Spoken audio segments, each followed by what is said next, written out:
Friends, అందరు ఎలా ఉన్నారు? అందరూ బాగున్నారా? మేము కూడా బాగున్నామండి. మీరు కూడా బాగుండాలని మనస్ఫూర్తిగా అయితే కోరుకుంటున్నాను. ప్లీజ్ మన ఛానల్ కొత్తగా చూసే వాళ్ళైతే ప్లీజ్ సబ్స్క్రైబ్ చేసుకొని లైక్ చేసి సపోర్ట్ చేయండి ఫ్రెండ్స్. ఇంకా ఈ రోజు మన రెసిపీ వచ్చేసి పొంగనాల పెన్నంలో కేక్ అయితే చేస్తున్నానండి. ఇంకెందుకు ఫ్రెండ్స్ ఆలస్యం, ఎలా చేయాలో ఏంటో అనేది వీడియోలోకి అయితే వెళ్ళిపోయి చూద్దామా మరి. నేను ఇక్కడ ముందుగా ఒక మిక్సీ జార్ అయితే తీసుకొని అందులోకి 1/2 కప్పు బొంబాయి రవ్వను అయితే వేసుకుంటున్నాను. అదే సోజీ రవ్వ, ఉప్మా రవ్వ కూడా అంటారండి ఈ రవ్వను. ఇప్పుడు ఇందులోకి ఒక 1/4 కప్పు దాకా షుగర్ని అయితే వేసుకోవాలి. ఈ షుగర్ను కూడా వేసుకొని ఇంకా ఇప్పుడు మూత పెట్టేసుకొని ఫైన్గా పౌడర్ అయితే చేసుకోవాలి. ఇంకా ఇలా మిక్సీకి గ్రైండ్ చేసుకున్న తర్వాత ఒక బౌల్ తీసుకొని ఇంకా అందులోకి అయితే ఈ పౌడర్ని అయితే వేసుకోవాలి. ఇంకా ఇప్పుడు ఇందులోకి కాచి చల్లార్చిన పాలు అయితే వేసుకోవాలి, 1 కప్పు. ఇప్పుడు ఇందులోకి ఒక 3 స్పూన్ల దాకా ఆయిల్ కూడా వేసుకోవాలి. ఇంకా ఇప్పుడు ఇలా బాగా కలిపేసుకుందాం. స్పూన్ తోటి మొత్తం మిక్స్ అయిపోయేలాగా కలిపేసుకోవాలి. ఇంకా మనకు ఇది చూడడానికి లిక్విడ్ లాగే ఉంటుంది, మనకు రవ్వ నాంటుంది, బాగా పీల్చుకుంటుంది ఈ పాలు అనేది. మనకు ఇలా ఎక్కడ ఉండలేకుండా బాగా స్పూన్ తోటి బాగా కలిపేసుకోవాలి. ఇంకా ఇలా బాగా కలిపేసుకొని ఇంకా ప్లేట్ అయితే పెట్టేసుకొని ఒక 10 నిమిషాలు అయితే పక్కన పెట్టేసుకోవాలి. ఇంకా ఇప్పుడు ఒక 10 నిమిషాల తర్వాత అయితే చూపిస్తున్నాను మీకు. ఒకసారి మొత్తం ఇలా బాగా కలిపేసుకుందాం.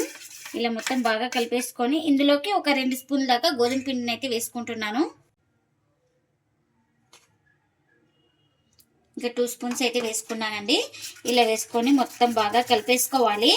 మీరు గోధుమ పిండి వద్దనుకునే వాళ్ళు పాలు అయితే 1/4 కప్పు అయితే తీసుకోవచ్చు. నేను ఇక్కడ 1 కప్పు పాలు తీసుకున్నాను కాబట్టి ఒక 2 స్పూన్ల దాకా గోధుమ పిండిని అయితే యాడ్ చేసుకుంటున్నాను. ఇంకా ఈ గోధుమ పిండి కూడా వేసుకొని ఎక్కడ ఉండలేకుండా బాగా కలిపేసుకోవాలి. ఇక్కడ మనం పిండిని ఒకే డైరెక్షన్లో అయితే కలుపుకోవాలి. మనం ఎలా కలుపుతున్నామో ఒకే విధంగా, మళ్ళీ రివర్స్గా పోకూడదు. ఇంకా ఇలా మొత్తం బాగా కలిపేసుకున్న తర్వాత ఒక 1/2 టీ స్పూన్ బేకింగ్ పౌడర్ అయితే వేసుకోవాలి. ఇంకా వంట సోడా కూడా ఒక 1/4 టీ స్పూన్ దాకా వేసుకోవాలి. మనకు బేకింగ్ పౌడరే ఎక్కువ ఉండాలి. ఇంకా ఈ పౌడర్లు కూడా వేసుకొని మొత్తం బాగా కలిపేసుకుందాం. ఇక్కడ చూపిస్తున్నాం కదా, ఇదే విధంగా ఒకే సైడ్ అయితే కలిపేసుకోవాలి, మళ్ళీ రివర్స్గా పోకూడదు మనం కేక్ చేసేటప్పుడు. ఇంకా ఇందులోకి ఒక చిటికెడు ఫుడ్ కలర్ అయితే వేసుకుంటున్నాను. నేను ఇక్కడ లెమన్ కలర్ అయితే తీసుకున్నాను. ఈ ఫుడ్ కలర్ని కూడా వేసుకొని మొత్తం బాగా కలిపేసుకుందాం. మనకు ఇలా కలర్ఫుల్గా వచ్చేస్తుంది. మీకు ఫుడ్ కలర్ ఇష్టం లేకుంటే స్కిప్ చేయండి. ఇంకా ఇప్పుడు ఒక చిన్న బౌల్ అయితే తీసుకొని అందులోకి ఈ టూటీ ఫ్రూటీ అయితే వేసుకోవాలి. నేను ఇక్కడ ఒక 2 స్పూన్ల దాకా అయితే వేసుకున్నాను. ఇంకా ఇందులోకి ఒక 1/4 టీ స్పూన్ దాకా గోధుమ పిండిని అయితే వేసుకుంటున్నాను. ఎందుకంటే ఇలా వేసుకోవడం వల్ల మనకు ఈ టూటీ ఫ్రూటీ అనేది అతుక్కోకుండా ఉంటుంది. ఇలా వేసుకొని బాగా కలిపేసుకోవాలి. చూడండి ఇలా ఉండాలి. ఇంకా ఇలా కలిపేసుకున్నాం కదా, ఈ టూటీ ఫ్రూట్ని అయితే ఈ మిక్సింగ్ బౌల్లోకి అయితే వేసుకుంటున్నాను. ఇలా కొన్ని వేసుకొని బాగా కలిపేసుకుంటున్నా. ఇంకా ఇప్పుడు ఇదైతే పక్కన పెట్టేసుకుందాం. నేను ఇక్కడ గుంట పొంగనాల పెన్నంలో చేసుకుంటున్నాను కాబట్టి ఈ పొంగనాల పెన్నం అయితే తీసుకున్నాను. ఇప్పుడు దీనికి కొంచెం నెయ్యి అయితే అప్లై చేసుకోవాలి. నెయ్యి కానీ బటర్ కానీ ఆయిల్ కానీ ఏదైనా అప్లై చేసుకోవచ్చు. ఇలా కొంచెం కొంచెం వేసుకోవాలి.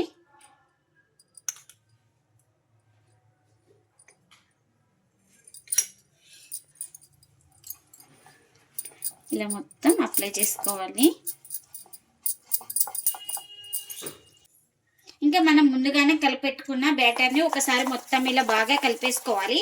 ఇంకా ఇలా బాగా కలిపేసుకొని మనం ఇందులోకి అయితే ఫిల్ చేసుకోవాలి. కొంచెం గ్యాప్గానే ఉండాలి, ఎందుకంటే మనం వంట సోడా బేకింగ్ పౌడర్ అయితే వేసుకుంటాం కదా, బాగా పొంగుతాయి కాబట్టి కొంచెం గ్యాప్గానే ఉండాలి. ఇక్కడ చూపిస్తున్నాం కదా, ఈ విధంగా అయితే వేసుకోవాలి.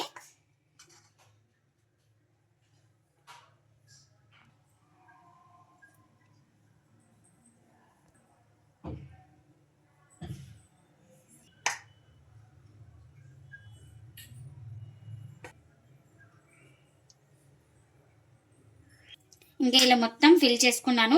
ఇంకా ముందుగానే కొన్ని తీసి పెట్టుకున్నాం కదా, ఈ టూటీ ఫ్రూటీ అయితే కొద్ది కొద్దిగా ఇలా పైన అక్కడగా వేసుకోవాలి. ఇలా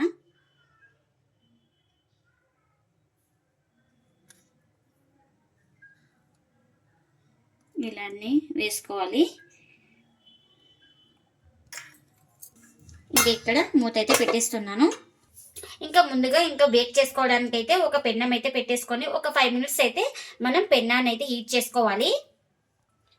ఇంకా మనం ఇంకా ఇప్పుడు ఈ పెన్నం అయితే పెట్టేస్తున్నాను.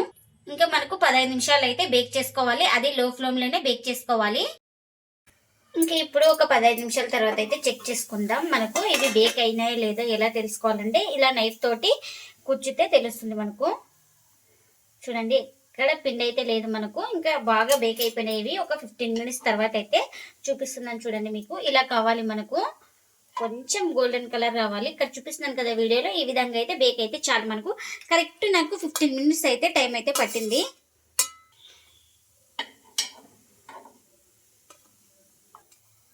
ఇంకా ఇలా మొత్తం అన్ని తీసేసుకుంటున్నాను, బేక్ అయినాయి కాబట్టి. ఇంకా మిగిలిన వాటిని కూడా ఇంకా ఇలా నెయ్యి అయితే అప్లై చేసుకుంటున్నాను. ఇంకా మిగిలిన వాటిని కూడా పెట్టేసుకోవాలి కదా, అందుకనే ఇక్కడ నేను నెయ్యి అయితే అప్లై చేస్తున్నా.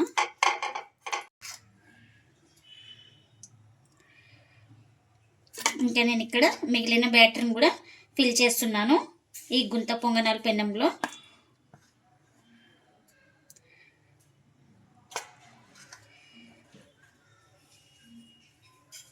ఇంకా ఇలా ఫిల్ చేసుకున్న తర్వాత ఇంకా పెట్టేసుకుంటున్నాను ఇలా.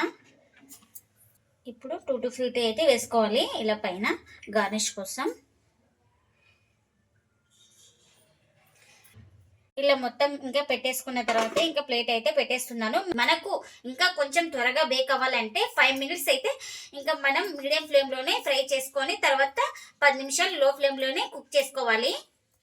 ఇంకా అలా కుక్ చేసుకుంటే మనకు త్వరగా బేక్ అవుతాయి. ఇంకొక 15 నిమిషాల తర్వాత ఇవి కూడా రెడీ అయిపోయినాయండి. ఇంకా ఇవి కూడా పూర్తిగా చల్లారిపోయినాయి. ఇంకా ఇప్పుడు వీటిని కూడా ఒక ప్లేట్లోకి అయితే తీసుకుందాం. చూడండి ఇలా బేక్ అవ్వాలి మనకు. కరెక్ట్ 15 నిమిషాలు అయితే టైం అయితే పడుతుంది మనకు. ఇంకా వీటిని కూడా ప్లేట్లో అయితే పెట్టేసుకుంటున్నాను. ఇంత పొంగనాల పెన్నంలో కేక్ అయితే చేసుకున్నాం కదా, ఇంకా ఇవైతే రెడీ అయిపోయినాయి కదా. ఇంకా ప్లేట్లకి అయితే సర్వ్ చేస్తున్నానండి. చాలా స్మూత్గా ఉన్నాయండి. ఈ కేక్ అయితే మనకు చాలా టేస్టీగా కూడా ఉంటాయి. ఎప్పుడు ఒకే రకం కేక్ కాకుండా ఇలా చిన్న చిన్న కేక్ చేయండి, పిల్లలు కూడా పెద్దలు కూడా చాలా ఇష్టంగా తింటారండి. అంత టేస్టీగా అయితే ఉంటాయి. ఇంకా ప్లేట్లకి అయితే ఇంకా మొత్తం ఇలా పెట్టేస్తున్నాను. ఇంకా మనం వీటిని ఎప్పుడు కావాలంటే అప్పుడు చేసి ఇవ్వచ్చండి పిల్లలకు. ఒక 15 మినిట్స్ టైం ఉంటే చాలండి, ఈజీగా మనకు రెడీ అయిపోతాయి ఇవి. ఇంకా చూపిస్తున్నాను చూడండి, మనకు ఎక్కడ పిండి అయితే లేదు, చాలా బాగా బేక్ అయిపోయినాయండి ఇవైతే మనకు. ఇప్పుడు టేస్ట్ చేసి ఎలా ఉందో చెప్తానండి. ఇవైతే మనకు చాలా స్మూత్గా ఉన్నాయండి, చాలా అంటే చాలా టేస్టీగా ఉన్నాయండి. మీరు కూడా తప్పకుండా ఒకసారి ఇంట్లో ఇలా ట్రై చేయండి. మీకు ఎలా వచ్చిందో కామెంట్ అయితే చేయండి ఫ్రెండ్స్. ఇదండి ఇవాళ వ్లాగ్. ఈ వీడియో కనుక నచ్చితే ప్లీజ్ లైక్ చేయండి, షేర్ చేయండి, కామెంట్ చేయండి, అలాగే లైక్ చేసి సపోర్ట్ చేయండి friends. Thanks for watching. Bye bye.